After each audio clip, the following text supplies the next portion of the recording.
दौड़ ऐं आसपास जे इलाइक़नि में बरसात तबाही मचाए छॾी आहे। केतिरा ई कच्चा घर ढही पिया आहिनि। फसकारे सबबु पाणी घरनि में काहे पियो आहे। इलाइक़नि जी बिजली बि ग़ाइब आहे। हेठाई वारनि इलाइक़नि में ॿोॾि वारी सूरतहाल पैदा थी वई आहे। शहर ऐं आसपास जे इलाइक़नि बांसवाड़ो पाड़ो, हुसैनाबाद, स्टार कॉलोनी, गुलशन लतीफ, दौड़ इस्पताल कॉलोनी, गफूर सिटी ऐं ॿियनि इलाइक़नि में घरनि अंदरि 2-2 फुट बरसाती पाणी बीहजी वियो आहे। बरसाती तबाहकारियूं बि जारी आहिनि।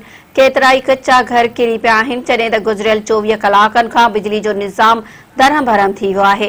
होरां दौड़ जे आसपास जे ॻोठनि फारसी ॻोठ, नाठियाणी, लियारी, ढोली जो ॻोठ, रहीम बख़्श वगड़ ऐं ॿियनि सभई ॻोठनि में पिणु साॻी सूरतहाल आहे।